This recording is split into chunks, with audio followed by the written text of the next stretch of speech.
Catatan jurnalistik dari Kota Kupang.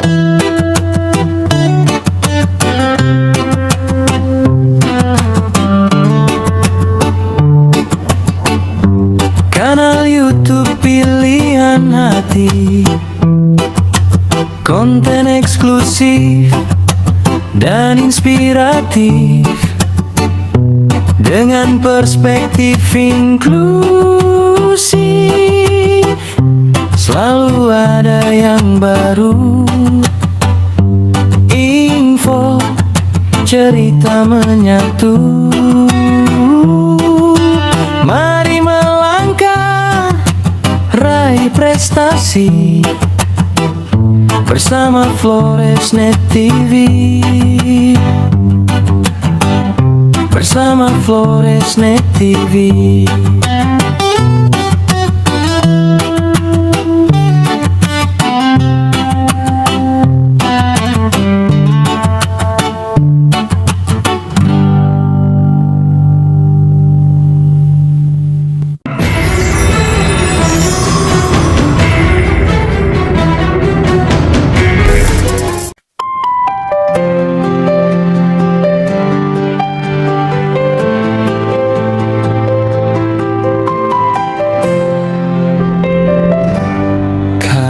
YouTube pilihan hati, konten eksklusif dan inspiratif, dengan perspektif inklusi. Selalu ada yang baru, info, cerita menyatu. Mari melangkah, raih prestasi bersama Floresnet TV.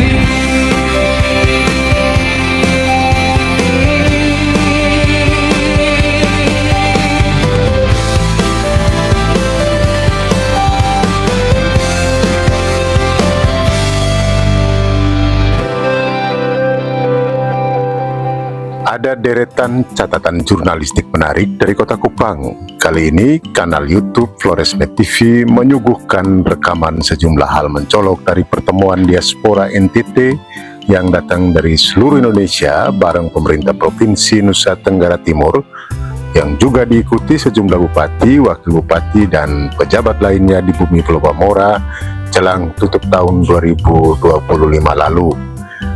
Cerita kecilnya bermula dari gagasan Gubernur NTT Melki Lakalena, orang nomor 1 di bumi Pulau Bamora ini, lantas tukar pikiran dengan Ketua Umum Rumah Besar Pulau Bamora Indonesia dan Ketua Badan Pembina Pulau Bamora Bali Yusti Dias. Ini berlangsung dalam duduk kompi terbatas entah di Bali, Jakarta maupun Flores Timur tempo lalu. Intensitas makin membubung untuk merealisasikannya jelang Natal 25 Desember 2025. Ketua Badan Penghubung NTT di Jakarta, Florida Tatistiawati, lantas mengeksekusi gagasan bagus tadi melalui sebuah forum publik terbatas 12-13 Desember 2025 di Aula Rumah Jabatan Gubernur NTT dan Hotel Harper Kupang. Singkat cerita, berhimpun utusan beragam kalangan. Sejumlah kepala daerah hadir, yaitu Bupati Malaka, Bupati Lembata, Wakil Bupati Manggarai Timur Tarcisius Syukur, Wakil Bupati Sumba Tengah, Bupati Saburai Jua, serta sejumlah pejabat lainnya. Lantas, apa spirit dasar digelarnya forum tatap muka duta diaspora NTT dari seluruh penjuru tanah air itu digelar? Ketua Tim Pemenangan Melki Joni, Cagup Cawagup NTT saat Pilgub serentak lalu, Frans Sarong, membuka suara. Wartawan senior mantan Kepala Biro Harian Kompas di Bali, NTB, dan NTT ini kepada Sam Kedilau dari kanal YouTube Floresnet TV mengingatkannya. Dalam bincang khusus di Kupang 15 Desember 2025, Ransarong menegaskan gagasan menenun sinergi dan kolaborasi diaspora NTT di seluruh pelosok dunia sudah menjadi materi kampanye yang diteriakan berulang-ulang oleh Melki Lakalena dan Jonia Sadoma jelang kontestasi politik 5 tahunan lalu. Lantas seperti apa roh di balik gagasan awal pemerintah Provinsi NTT hendak bersinergi dan berkolaborasi dengan diaspora NTT tadi? Berikut petikan percakapan eksklusif dengan Ransarong. Semangat dasarnya itu sebetulnya bertolak dari sebuah kesadaran bahwa Pak Melki itu menyadari betul membangun NTT tidak mungkin hanya mengandalkan kekuatan berdasarkan transferan dari Jakarta atau dengan kekuatan APBD. Tidak mungkin, berat. Ada beberapa soal, ada beberapa hal yang memang mengharuskan Pak Melki dan Pak Joni untuk memikirkan kekuatan lain yang kira-kira bisa diharapkan untuk ikut berkontribusi, ikut membangun NTT, yaitu kekuatan warga NTT diaspora, apakah ada di luar NTT di Indonesia ini atau juga sampai di seluruh pelosok dunia. Ya, dan ini sebetulnya menjadi salah satu tema kampanye yang sering digaungkan di semua tempat.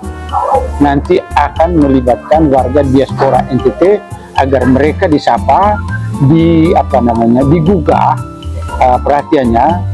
Siapa tahu ada kelebihan, ada kekuatan sehingga mereka juga turut memikirkan bagaimana berinvestasi di NTT. Ini menurut saya sangat luar biasa. Mengapa ini menjadi sangat penting? Karena disadari betul NTT ini kan daerah yang masih penuh dengan keterbatasan. Ya, dari sisi pendidikan kita tertinggal, dari sisi kemiskinan kita termasuk daerah ya kelompok provinsi miskin di Indonesia. Dari segi stunting ya NTT ini kan dengan kondisi stunting tertinggi secara nasional gitu. Jadi ada banyak catatan minor untuk NTT, termasuk di dalamnya itu kondisi fiskal kita yang sebetulnya kondisi fiskal NTT yang masih sangat oleng. Nah, karena itulah sebetulnya dianggap sebagai sangat rasional kalau Melki Joni ikut memberikan perhatian serius, memberikan langkah serius untuk coba menyapa warga NTT diaspora yang berada di berbagai pelosok Indonesia bahkan tanah air, karena diketahui ada sejumlah diantaranya yang mempunyai kekuatan secara ekonomi. Mereka itulah yang diharapkan supaya mungkin bisa ikut berinvestasi di NTT. Semangat dasarnya kan ada di situ, sehingga mulai dipikirkan, digerakkan untuk supaya mereka itu bisa disapa. Caranya bagaimana? Di setiap provinsi dibentuklah semacam koordinator diaspora, katakanlah di Denpasar, koordinator diaspora NTT yang ada di Denpasar Selatan, mungkin Pak Yusdi dengan Ade Sam misalnya, jadi gitu kan, atau mungkin di tempat lain. Itu kira-kira. Nah, ketika koordinator itu atau lembaga itu sudah dibentuk di setiap provinsi, peran mereka itu diharapkan untuk coba menginventarisasi dan sekaligus menyapa kelompok warga NTT yang punya kemampuan, supaya kita sama-sama berpikir bagaimana kita mendorong kemajuan untuk membebaskan NTT dari catatan-catatan yang minor itu yang sudah disebutkan. Saya kira itu semangat dasar. Saya kira yang pertama sekali masyarakat yang diaspora di berbagai pelosok tanah air bahkan juga di luar negeri harus memiliki pemahaman yang utuh tentang bagaimana kondisi NTT sekarang ini. Kalau mereka sudah menyadari bahwa kondisi kita sebetulnya belum banyak berubah seperti dulu, ya dengan berbagai kesan minor tadi itu, ya daerah miskin, tingkat pendidikan yang masih rendah, terus stunting dan macam-macam, termasuk kondisi fiskal yang masih oleng. Saya kira ketika warga NTT yang berkecukupan itu yang berada di luar, kalau dia sudah memahami secara baik tentang kondisi daerah asalnya, pasti sangat diharapkan dia menjadi terbuka apa yang mesti kita pikirkan membangun NTT. Sebetulnya kondisi dasar ini juga diberikan pemahaman kepada semua orang dengan spirit dasar, diharapkan supaya di era kepemimpinan Melki Joni ada warga masyarakat NTT yang berada di luar NTT turut atau ikut berkontribusi untuk membangun daerah ini. Nah, karena itu sebetulnya minta maaf saya mendengar banyak adalah amat sangat keliru kalau paguyuban diaspora NTT itu, paguyuban diaspora NTT terutama sejumlah orang yang terlibat berharap supaya ada budget dari NTT untuk berbagai langkah aksi. Menurut saya itu tidak berjalan, tidak seiring dengan spirit. Kuatnya embusan harapan sinergitas dan kolaborasi tadi juga ditandaskan Gubernur NTT Melki Lakalena dalam forum tatap muka bersama Duta Diaspora NTT yang datang dari 17 provinsi di Indonesia itu. Gubernur Melki secara gamblang mengungkapkannya. Berikut petikan penuturan Melki Lakalena. Yang saya hormati kepala-kepala daerah yang hadir hari ini, Bupati Lembata, Wakil Bupati Manggarai Timur, terima kasih atas, kemudian Wakil Bupati Kabupaten Sumba Tengah, Pak Umu Joko, terima kasih, dan Wakil Bupati Kabupaten Malaka, nama dan saya sama, Melki Hingkusimo. Yang saya hormati tamu dari jauh nih, kita tepuk tangan dulu buat pimpinan-pimpinan Flobamora nih yang hadir hari ini dari seluruh Indonesia. Yang saya juga banggakan semua rekan-rekan dari Forum Pemuda NTT dulu, tepuk tangan buat FPNTT Nasional dan Kupang. FPNTT ini harus saya bicara sendiri di luar diaspora karena ini juga struktur tersendiri yang juga membantu ikatan-ikatan Flobamora di mana-mana untuk kita bisa menjaga agar ada pengelolaan urusan dimensi-dimensi yang Pak Adi punya jagoan lah itu bersama Pak Mance. Saya termasuk juga yang sangat bersyukur pertemuan hari ini dilakukan. Karena ini mimpi besar sejak saya mau menjadi dulu mimpin NTT itu adalah mengkonsolidasi diaspora. Waktu saya maju jadi calon wakil gubernur 2013, waktu mendampingi Pak Ibrahim Meda yang maju jadi gubernur, kami kalah waktu itu. Salah satu yang saya punya mimpi adalah membuat diaspora ini bisa terhubung secara baik sehingga kemudian dia bisa menjadi kekuatan bersama yang menggerakkan NTT dan membantu NTT itu dengan baik. Karena saya sadar betul bahwa potensi diaspora itu luar biasa.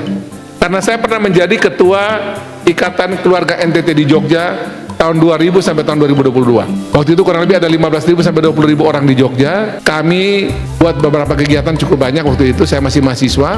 Dan setiap libur itu saya pasti keliling NTT bersama dengan ketua-ketua Ikatan Keluarga Besar NTT yang ada di Jogja. Kadang hari bulan Juni, kadang bulan Desember. Dan saya merasa bahwa kekuatan itu belum kita konsolidasi dengan baik. Padahal orang-orang diaspora itu hebat-hebat dan juga jago-jagonya banyak sekali. 2013 saya sudah pernah telurkan ide ini, belum terpilih waktu itu.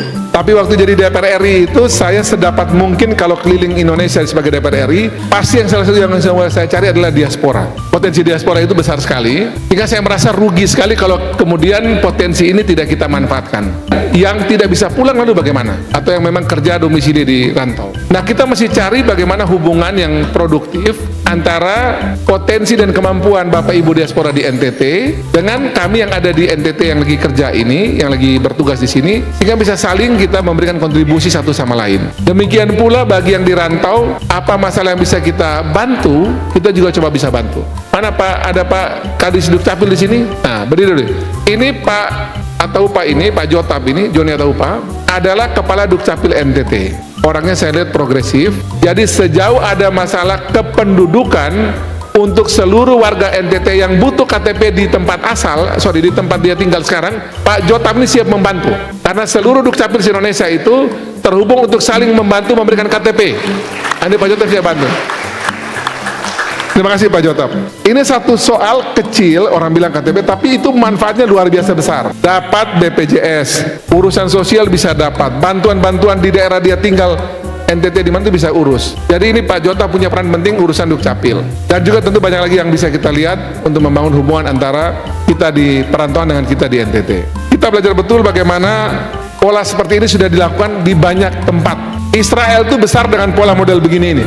Dia walaupun negara kecil, terapit, terjepit di antara negara Arab yang banyak yang mau hantam dia itu, Tapi dari kekuatan diaspora Israel di mana-mana itu, dia jaga dia pun negara kecil itu untuk tetap tidak bisa ditaklukkan dengan mudah ataupun tetap bertahan sampai hari ini. China hari ini dengan Chinese overseas-nya, seluruh orang China di seluruh dunia, sampai bahkan yang pakai sambung sana sambung sini, itu juga mereka bisa panggil pulang untuk bangun China hari ini. Itu kita bicara di luar negeri, model macam gini. Di Indonesia di zaman Pak SBY sudah pernah dibikin pertemuan diaspora Indonesia sedunia, dipimpin oleh Pak Dino Patijalal. Tentu tidak begitu maksimal karena kemudian saya lihat ini program tidak diseriusi dengan baik. Kalau kita bicara lingkup kecil lagi untuk suku, kita lihat yang paling kuat itu menurut saya adalah Gebu Minang.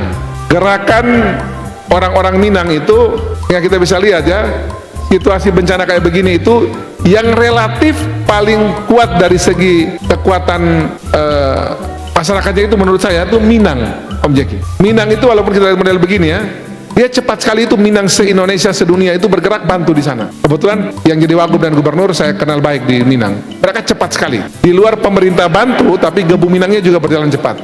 Saya masih ingat dulu waktu zaman tsunami Aceh, itu antara Aceh dan Minang sama-sama kena tsunami, tapi kecepatan orang Minang mensupport kekuatan Minang itu cepat sekali, zaman tsunami Aceh dan tsunami Minang di Sumatera Barat. Nah jadi menurut saya, kita mesti membuat agar kekuatan kita ini kurang lebih kita ini bisa terhubung dengan baik. Dan saya senang sekali, saya keliling sejauh yang saya sudah putar-putar ini. Saya ke Malang, terima kasih. Ternyata menurut orang Malang adalah gubernur pertama juga yang pergi ketemu dan diskusi dengan orang diaspora Malang ini, ternyata waktu zaman saya ini. Demikian pula saya keliling ke banyak sekali daerah yang sudah saya singgahi, di Sumatera, di Kalimantan, di Papua, di Jawa. Ternyata memang sebagian besar itu merasa bahwa selama ini belum disentuh atau disapa oleh pemimpinnya. Dan saya merasa bahwa pertemuan ini menjadi fondasi yang baik, karena setiap dari kita ini saya yakin punya sesuatu yang bisa kita bangun sinergi yang baik antara pemerintah provinsi, pemerintah kabupaten kota. Terima kasih sekali yang hadir. Kami undang semua bupati atau wakil bupati atau yang mewakili nantinya untuk bisa hadir di pertemuan ini, karena ini pertemuan penting menurut saya, dan ini usulan dari pimpinan diaspora, karena memang arah dari nanti ke depan hubungan ini akan seperti apa nanti kita akan lihat dalam proses dalam 1-2 hari ini ke depan. Yang pasti kita bicara yang paling mungkin 2-3 hal ya, aspek, coba kita lihat aspek sosial budayanya, aspek ekonominya, dan tentu mungkin aspek kemasyarakatannya. Potensi ekonomi orang-orang NTT di luar itu besar sekali. Sebagai contoh yang kemarin saya temukan, ini baru contoh satu dua hal yang kecil ini. Saya pergi ke tempatnya di Papua Barat Daya dan Papua Barat. Ini dua-duanya, coba berdiri dulu, Papua Barat Daya dan Papua Barat, berdiri. Tepuk tangan dulu buat Papua Barat Daya dan Papua Barat. Dua-duanya silakan duduk. Dua-duanya ini semua pemain konstruksi semua, ini kontraktor semua dua-duanya. Di Batam ini Pak Andi, coba Pak Andi berdiri. Pak Andi ini DPRD provinsi kan? Tepuk tangan dulu buat Pak Andi, ketua. Ya, ini beliau pegang untuk di sana di satu NTT di Batam, di Kepri. Di Bali, Pak Yusri tolong berdiri dulu Pak Yusri. Ini ketua Flopamor di Bali. Tepuk tangan dulu. Dan juga ketua Flopamor Indonesia, ini ada geng lagi yang Flopamor Indonesia sama Kalimantan sebagainya. Di Bali ini kan orang bilang kita orang kena marah terus di Bali toh, bikin masalah. Dan ini mohon maaf, ini saya omong spesifik aja, kita ini omong keluarga. Tapi orang bilang itu di sana itu orang Bali pasti repot dengan orang NTT. Kemudian berkelahi dengan orang NTT. Nah, dengan dibantu oleh Flopamora Bali, kita coba cari solusinya. Kalau tidak bisa-bisa kita diusir atau tidak dapat kos lagi di Bali. Dan banyak lagi yang lain. Ada Makassar di sini. Makassar ini walaupun orang Makassar juga top-top di sini, tapi di sana Makassar juga terima orang NTT top-top juga. Tepuk tangan buat Makassar dulu nih. Juga Kalimantan berdiri, Kalimantan semua berdiri, Kalimantan coba berdiri. Ini udah betul-betul. Tepuk tangan buat dari Kalimantan nih. Terima kasih. Silakan duduk.